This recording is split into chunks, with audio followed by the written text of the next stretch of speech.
Dans cette vidéo, je vais vous montrer comment réaliser ce protège-cahier.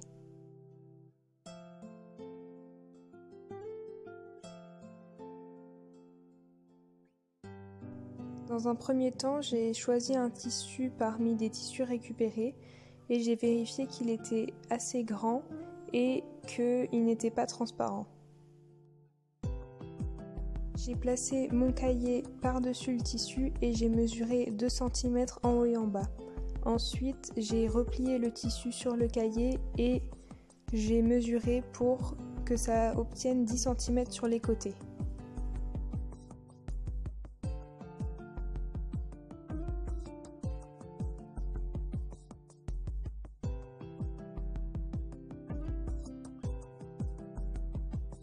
J'ai ensuite placé mes épingles au niveau du cahier en haut et en bas pour pouvoir faire les ourlets.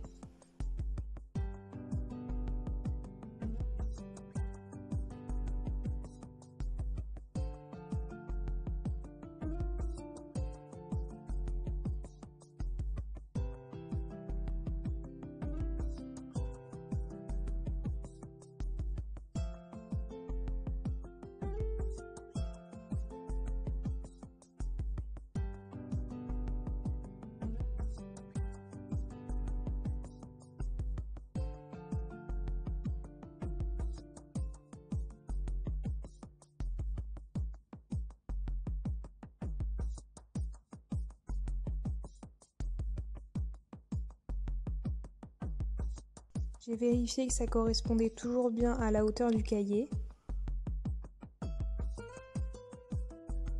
Et ensuite, je suis venue faire la couture.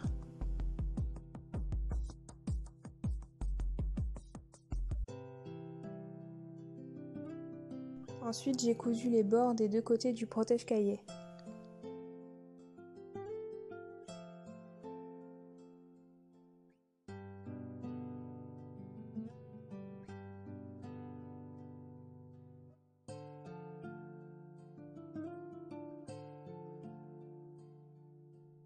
Voilà ce que ça donne.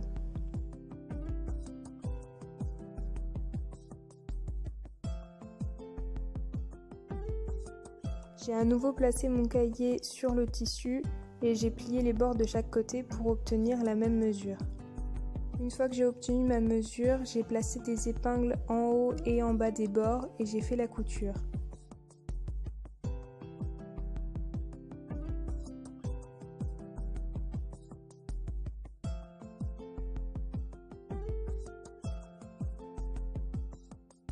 J'ai réalisé une couture tout en haut de mon protège-cahier à la main pour que ce ne soit pas trop serré.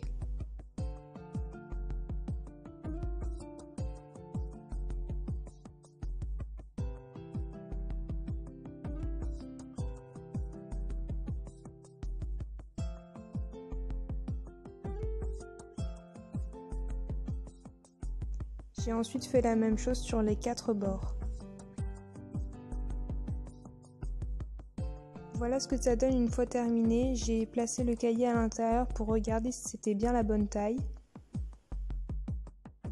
Ensuite, vous pouvez vous arrêter là, mais moi j'ai décidé de le personnaliser un peu plus. Donc j'ai pris une bande de dentelle que j'avais aussi de récupérer et je suis venue prendre les mesures au milieu de mon tissu pour placer cette bande.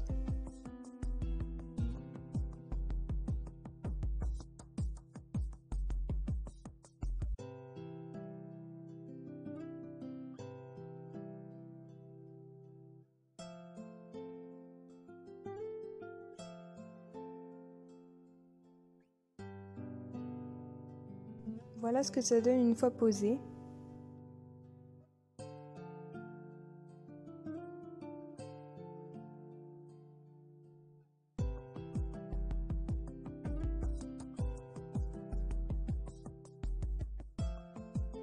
Comme c'est mon cahier pour les projets couture, j'ai voulu écrire le nom de ma chaîne et de mon compte Instagram. Donc je l'ai tout d'abord écrit au crayon de papier pour me repérer.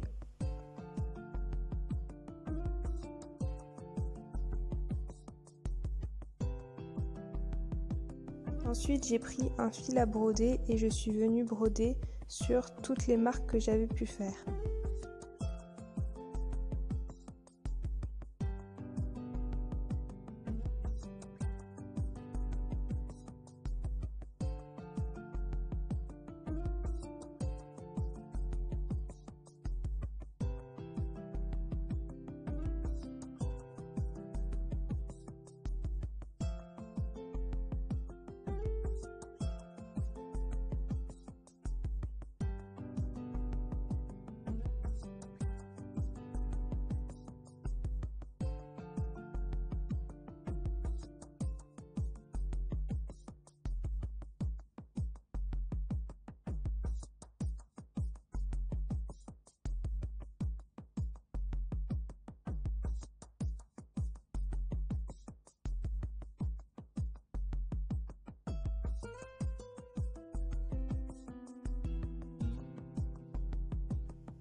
Là, vous pouvez voir la broderie terminée. Voilà ce que ça donne une fois le protège-cahier terminé. Vous pouvez également adapter ces mesures aux mesures d'autres cahiers si vous avez d'autres envies.